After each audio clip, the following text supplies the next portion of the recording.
je bénis la présence de chacun. Je vois déjà que vous êtes déjà nombreux présents au rendez-vous pour un troisième rendez-vous encore, une troisième nuit de prêtrise. Et ma prière est que cette nuit puisse apporter des grands changements positifs, des grandes délivrances.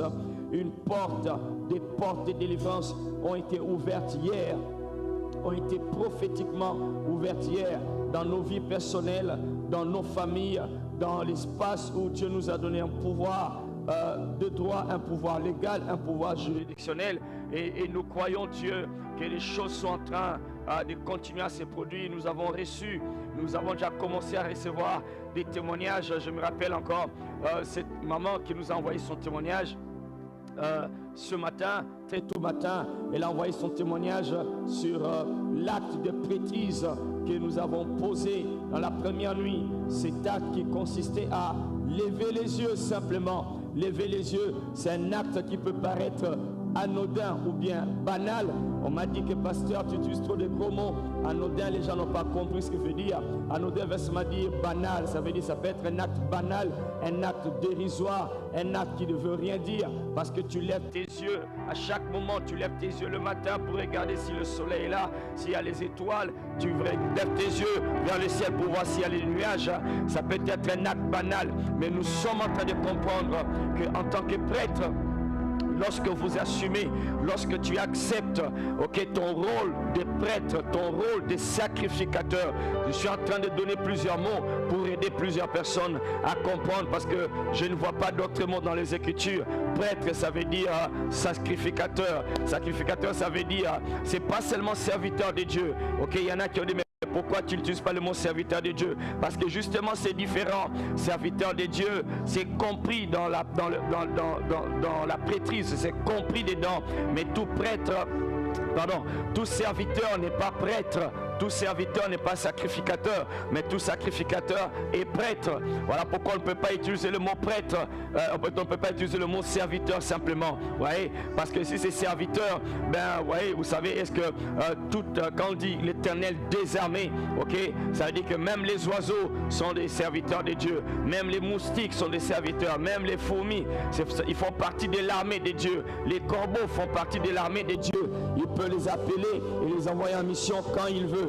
Il a utilisé le corbeau pour aller nourrir le prophète Élie. Il a utilisé les sauterelles pour mettre le peuple d'Israël dans la droiture. Ça fait partie de son armée. Mais ils sont l'armée de Dieu, mais ils ne sont pas forcément sacrificateurs. Ils ne sont pas forcément prêtres. Donc, essayez de comprendre, nous sommes dans le langage biblique. La Bible dit nous utilisons un langage spirituel pour les choses spirituelles. Alors, ne te sens pas trop gêné, ne te sens pas trop désarmé, d'accord? Nous ne sommes que tous en train d'apprendre, d'accord? Quand tu apprends cela et tu commences à t'habituer à cela, c'est parce que ça fait partie des choses que tu n'avais peut-être pas l'habitude d'attendre. Donc nous sommes en train de parler des prêtres et des prêtrises. Ce que les prêtres font, c'est ce qu'on appelle prêtrise. Ce que les sacrificateurs font, on appelle ça le sacerdoce. D'accord? Tous ces mots-là sont des mots étranges, nouveaux pour la plupart, mais ce sont des mots qu'il y a partout dans les Écritures. Je ne fais qu'utiliser les termes qu'il y a dans les Écritures. Alors je disais donc, en tant que prêtre, en tant que sacrificateur, en tant que prêtre, les actes que tu poses ne sont plus anodins, ne sont plus banals, ne sont plus des actes que tu par hasard, d'accord? Ça peut paraître dérisoire, ça peut paraître aléatoire, ça peut paraître banal, pour les autres, mais toi, parce que tu as accepté le fait que tu es prêtre, fais bien attention aux actes que tu poses, fais bien attention aux choses que tu dis, fais bien attention, d'accord, à ta façon de te comporter, parce que ces actes que tu poses, les paroles que tu dis, peuvent bouger des choses, peuvent détruire des choses, peuvent construire des choses. Alors nous avons compris, parmi ces actes-là, comme le thème le dit, invocation, c'est invoque action. Nous invoquons avec des actions. Alors la première action ou le premier acte de prêtrise que nous avons appris, qui fait partie de l'intelligence des prêtres, l'intelligence de la prêtrise, c'était lever les yeux. Alors cette maman nous a envoyé son témoignage.